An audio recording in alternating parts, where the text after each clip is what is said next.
liftoff, 32 minutes past the hour. 50 years ago tonight, the whole world paused to watch history. Man on the moon. That's one small step for man. What was once thought to be the impossible became a giant leap for mankind. Tranquility Base here. The Eagle has landed. 2 astronauts and their historic steps officially ending the space race. While they say something, I'm speechless. Speechless. The perfect words to describe what millions of people felt that night 50 years ago. Yeah, that moment forever changed the world as we knew it. CBS 12's Jay O'Brien spoke with 2 local men who had a hand in that transformative mission. He joins us now with their story. Jay?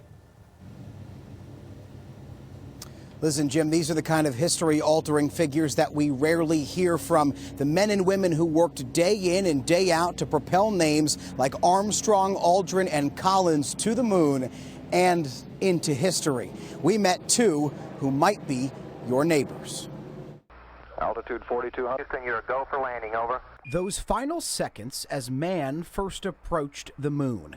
We're go, same type, we're go. Astronauts readied their first steps onto the unknown. Nobody knew what the lunar surface was like. You got a bunch of guys about to turn blue. We're breathing again. And breathless engineers like Ron Gomes waited back home for word of their success. Did you just pray that it would work, though? A lot of Hail Marys. The minute it touched the surface, lit a light on those control panels that said, Luna, contact. You knew just what he was looking at. Yep. Yeah.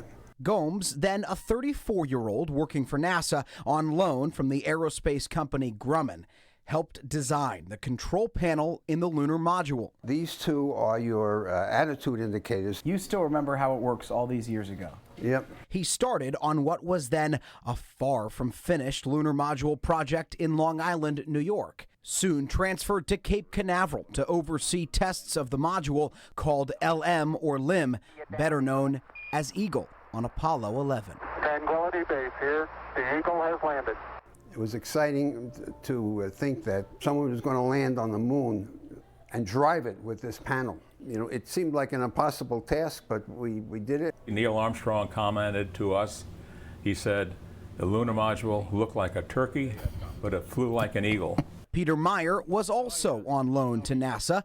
At 25, he headed a Grumman team working 24/7 on the module's descent stage, seen here allowing the module's 4 wide legs to slowly drift to the surface of the moon for the first time. Picking up some dust.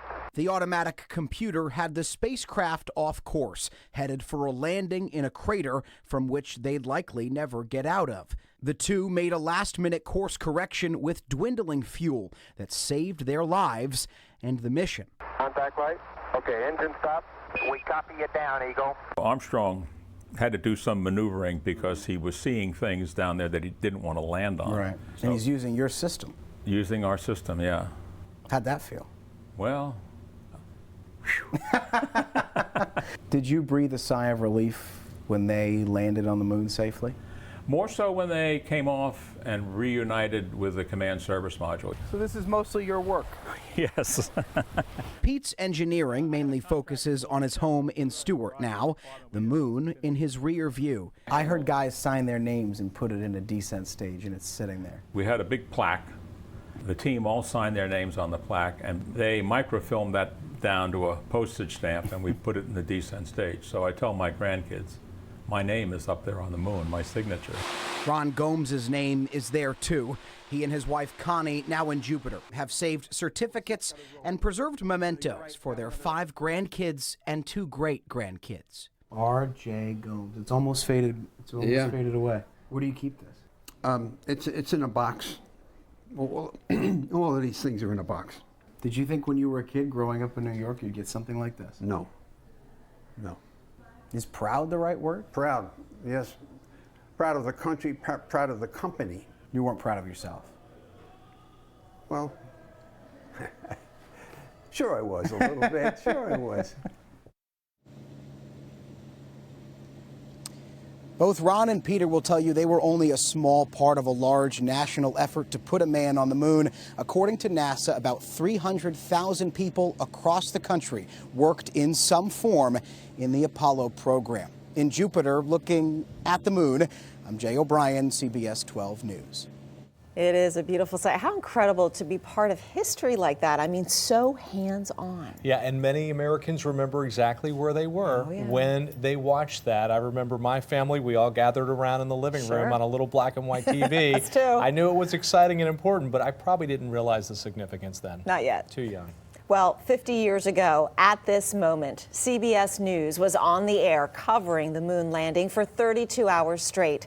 Nearly half of the country's 57 million TVs were tuned in to CBS, watching Walter Cronkite cover the historic moment. And you can see him right there holding up a New York Times newspaper with the headline, "Men Land on Moon." And you might recognize this paper, the Fort Lauderdale News. That was the name of the Sun Sentinel back in 1969. This was the front page of the paper. The